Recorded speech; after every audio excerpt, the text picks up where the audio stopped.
It was on a cool evening. The sun had softened into gold. A cool breeze swept through the village as little Neka, only 7 years old, hurried down the path from the market. She carried a small basket of roasted, ground nuts and smoked fish, her mother's trade. Her bare feet kicked up dust as she ran into their compound, humming a tune. She was hungry, tired, and very angry. It had been a bad day. Quickly, she fetched her favorite wooden plate, scooped rice and stew from the pot, and poured herself a small bowl of cool water. She sat under the mango tree, smiling as the wind brushed against her skin. She closed her eyes and whispered, "Let me go and bring a spoon." It took only seconds. She dashed inside the house. When she came back out, her heart froze. 3 ducks, 1 large mother duck and 2 tiny ducklings, were pecking at her food, their beaks dipping into her water. Her little chest tightened with fury. "No! That's my food!" she screamed, running forward. The ducks flapped and quacked, but she was faster. Something snapped inside her that day. Maybe it was hunger and anger mixed together. But in that moment, the anger took over. She grabbed a small hoe from beside the tree and began to dig. The earth was soft and her breathing grew hard. The ducks tried to flee, but she cornered them, shouting, "You will not eat my food again!" One by one, she shoved them into the pit, their cries piercing the evening air. And then she covered them. The earth muffled their sounds. The breeze stopped, and 7-year-old Neka stood there. The Sunday sun was already fierce by the time. Neka stepped onto the dusty village road. The air smelled of red earth and roasted corn. Around her, the village came alive with its usual rhythm. Mothers, dragging restless children toward church. Men in crisp white shirts walking proudly beneath the sound of distant bells. But Neka didn't care. Church was the last place she wanted to be. She was headed instead to Odogwu joint, the village's only beer parlor, a place where laughter was cheap, and forgetting came in brown bottles. She didn't drink for fun. She drank to erase. No one knew that part of her story, at least not yet. A speeding motorcycle tore past, splashing muddy water across her legs. "Hey, watch where you're going!" the rider yelled carelessly. Before Neka could answer, a plump woman clutching a worn Bible rushed forward. Sorry, my daughter. He didn't see the pothole." Neka froze, her nylon bag of beer money slipping from her hand. "Who are you calling your daughter?" Madam Monica blinked, startled. "Please don't be angry, Did I ask for your mouth in my matter?" Neka marched toward her. "Do I look like your daughter?" "I only said sorry." "Shut up," Neka barked, shoving her hard. The woman stumbled into the mud, her Bible scattering like broken wings. The street fell silent. People stopped to watch, but no one moved. Everyone feared Neka. From the crowd, a whisper rose. "That Neka again. Trouble every day. No man will marry her. Her anger is a curse." Neka didn't look back. She adjusted her bag and kept walking, jaw clenched, eyes burning. Inside Odogwu joint, the wooden chairs were still stacked, the air thick with the smell of stale beer. Too early for most people, but not for her. She dropped into her usual corner. "Odogwu, bring me 2 bottles." The barman hesitated. "Madam Neka, it's not even 8 yet." She slammed her fist on the table. "Did I ask for the time?" He obeyed. Everyone else kept their distance. Some said Neka carried evil spirits. Others said she was cursed with her father's rage. But the truth was simpler and sadder. Neka hated the world because the world had hurt her first. Hours later, she staggered home, her steps uneven on the cracked pavement. Her mother, Margaret, was sweeping the compound. She paused, lowering the broom. "You went drinking again." "Leave me alone," Neka muttered. "I am your mother. I won't leave you alone. This drinking will destroy you." "Maybe that's the plan," Neka said coldly, trying to pass. Margaret blocked the doorway. "Look at yourself. 26, and still fighting everyone like life is your enemy. When life stops fighting me first." Neka snapped. Silence hung between them, heavy and dangerous. Margaret's voice trembled when she finally spoke. "I didn't raise you to live like this." "Full of anger." Neka's eyes hardened. "Then maybe you should have raised me with a father." The words struck deep. Margaret froze. The broom fell from her hand. Neka turned away and slammed her door. Inside, the darkness wrapped around her like an old friend. She sat on the edge of her bed, staring at nothing. To the world, she was wicked, uncontrollable. But beneath the anger lay something else, a heart cracked open long ago by a father who didn't just leave. He destroyed everything he touched. And yet there was more, something darker, something buried deep within her mind. That evening, the village erupted with noise. A little girl ran past their gate, screaming, "Come and see! Uncle John is beating his wife again!" Neighbors poured into the street. Neka scoffed. "Another useless man beating a woman?" Margaret sighed. "Not all men are like your father." "All men are the same," Neka shot back. "Selfish, violent, liars." "You must let go of the past," her mother whispered. "I don't have a past," Neka said. "I buried it." She turned and walked away. The words lingered in the humid evening air. Neither mother nor daughter understood how true they were, because somewhere, deep inside Neka's memory, something long forgotten began to move, something that would soon return and change everything. Neka had become famous in her village, but for all the wrong reasons. Everyone knew her name, the beautiful girl with the sharp tongue and the bottle in her hand. Men came from near and far to ask for her hand in marriage. But one after another, she drove them away with her anger. Her mother, Margaret, had lost count of the suitors who left her compound humiliated. One evening, as Neka stumbled home from a dogwoo joint, Margaret met her at the gate. "When will you change?" she asked softly, exhaustion in her eyes. "I'm tired of hearing that question," Neka snapped. "Marriage is not food. I don't need a man to survive." Margaret shook her head sadly. "It's not about survival, my daughter. It's about building a future." "I already have a future," Neka said coldly. "A future without men." She brushed past her mother and slammed the door. Margaret could only sigh, helpless, watching her only child drown behind walls she couldn't break. The villagers talked every day. "She's too proud," some women whispered. "She behaves like a man," others said. "Maybe she has a spirit husband," a few added, lowering their voices. No normal woman hates men that much. But gossip never told the full story. They didn't know what 7-year-old Neka had seen.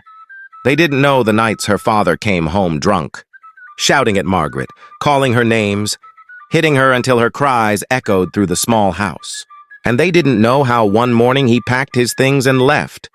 Not just the house, but their lives. That day, something inside Neka cracked. She promised herself no man would ever make her mother's mistake. No man would ever have the power to hurt her. So she built a wall, high, unshakable, and cold, until the day she met Joseph. It was a bright afternoon. Neka sat outside the house peeling cassava, her hands moving in rhythm with the hum of the village.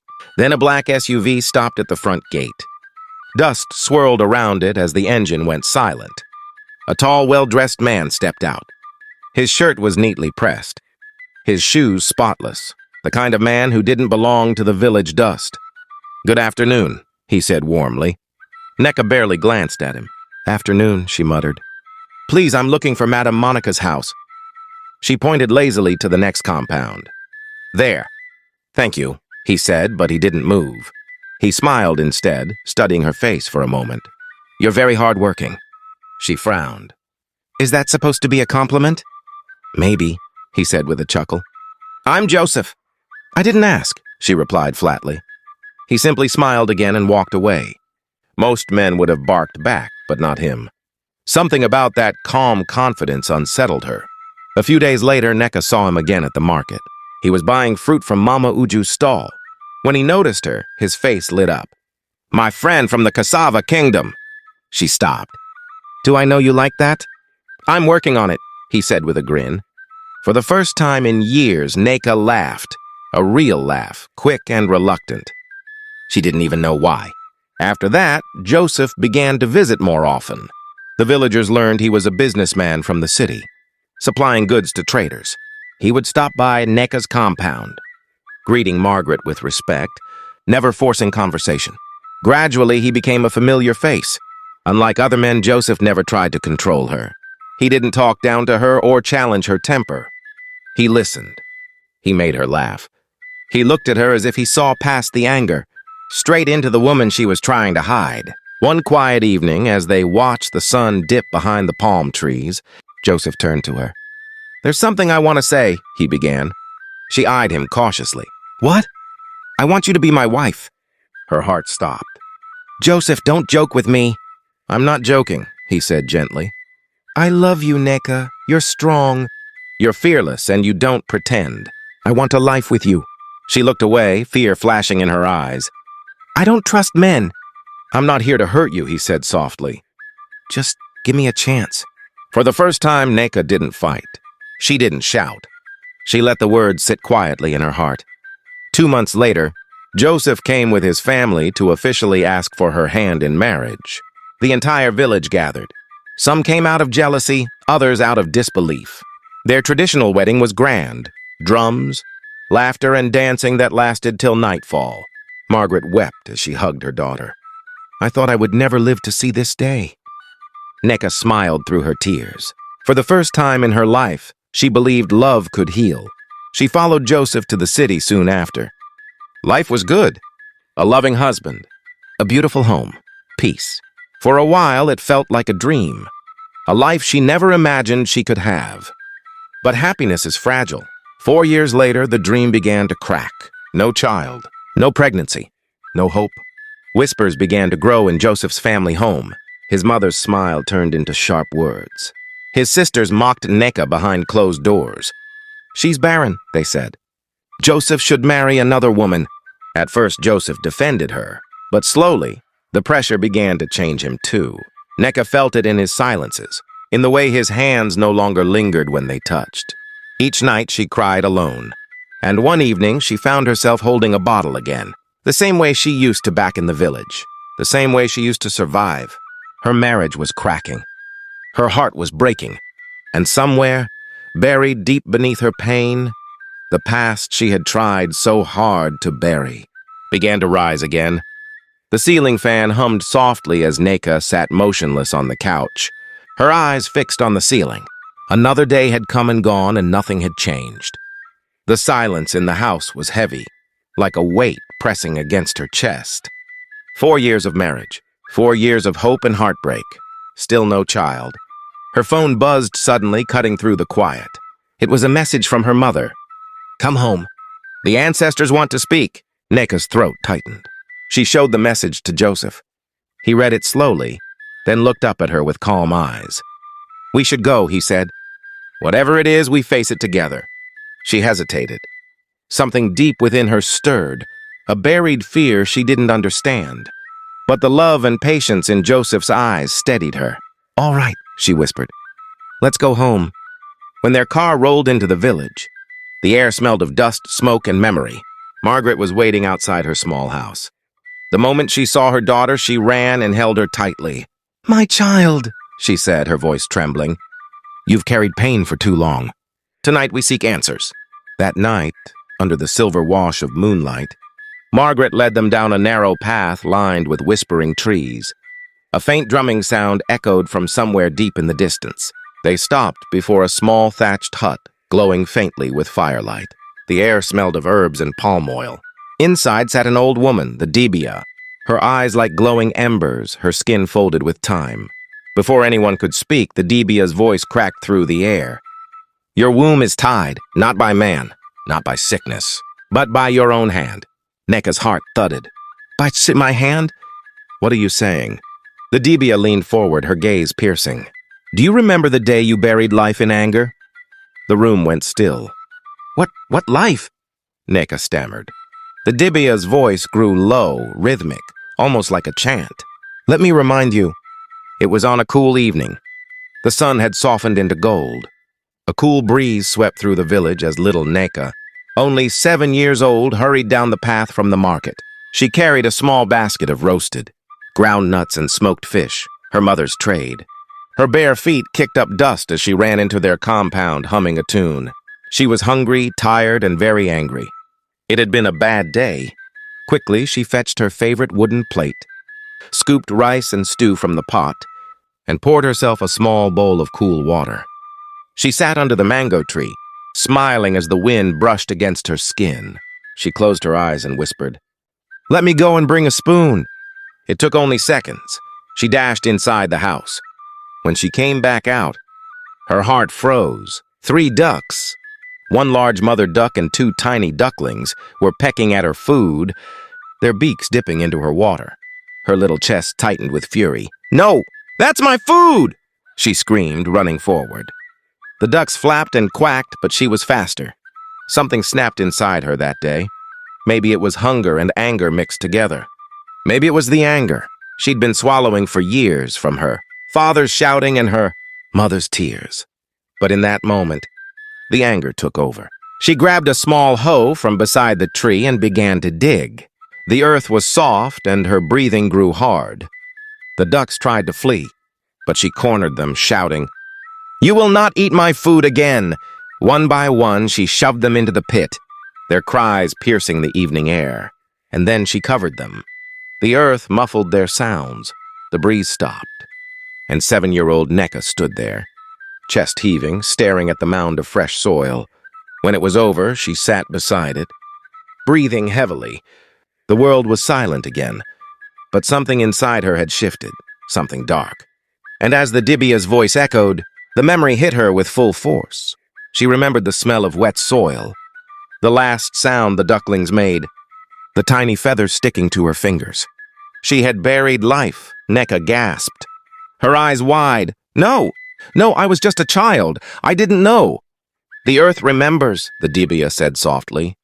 "The spirits of life remember. The life you buried never returned. It bound your womb in silence." Tears streamed down Neka's face. Joseph reached for her hand. "Then how do we make it right?" he asked quietly. The Dibia's gaze softened. "Life can forgive life, but you must honor what you destroyed. At dawn, you will carry a duck on your back, dance through the market, and lay it to rest with your own hands. Only then can mercy speak." At sunrise, the market was alive with whispers. People stopped to stare as Neka appeared, barefoot, a white cloth tied around her waist, a duck resting gently on her back. Her eyes were swollen, her heart trembling. The drummers began to play, slow and steady. Neka lifted her hands to the sky and began to dance. Her voice cracked as she sang, "I honor life. I honor mercy. I am sorry." Her tears fell freely, mixing with the dust. When the music stopped, she walked to the edge of the market and dug a small hole in the earth. She laid the duck down carefully, whispered a prayer, and covered it with soil. The crowd watched in silence. Some said they saw the wind stir around her, soft and gentle. That evening, Neka felt a strange lightness, like the air around her had forgiven her. But months passed and nothing changed. Then came the day she visited the church. The pastor prayed quietly over her and said, "Your obedience touched heaven, but forgiveness must also come from the one who cursed you." Those ducks belonged to a widow who had no children. When she lost them, she cursed the thief in her pain. "Go to her. Ask for her forgiveness." Neka traveled to Madame Monica's house the next morning, the same woman she had once insulted years ago. Her hands trembled as she spoke. "I was the one who buried your ducks when I was a child. I didn't know what I was doing. Please forgive me." Madame Monica studied her for a long moment, eyes glistening. "You caused me deep pain," she said softly. "But I see now you've suffered enough. I forgive you, my daughter." As she spoke, something warm flooded Neka's chest. It felt like sunlight after rain. She wept, her body shaking, not from pain this time, but release. Months later, her doctor smiled as he handed her the result. "Congratulations," he said. "You're pregnant." Tears spilled from her eyes as she ran to Joseph. "Joseph, we did it. We're free." And when the babies came, not one, not two, but 3 sets of triplets, her laughter filled every room of their home. Joseph's family wept with joy and begged for forgiveness. Neka forgave them too. Back in the village, Margaret watched her daughter with pride. "You are strong, my child," she whispered. "The village will remember your story for generations." And they did. In time, people began to tell it as a warning and a lesson. Never bury life in anger, because anger buries blessings. Neka lived long, surrounded by laughter, love, and peace. She became a living testament that forgiveness, humility, and repentance can heal even the deepest scars. Moral lesson for this story: every action, no matter how small, plants a seed. Anger and pride may feel powerful, but they destroy what love was meant to build. Respect life. Seek forgiveness. Because when you choose mercy over revenge, peace over pride, and love over bitterness, even what you buried in darkness can bloom again in light. My wonderful viewers, thank you for watching. I hope you learned one or two lessons from this story. Please show some love, hit that like button, and tell us in the comments, where in the world are you watching from? Don't forget to subscribe to our channel. Yes, you! Because every click, every comment, every subscription keeps this story fire burning. My name is Kachi. See you in our next video. Bye for now.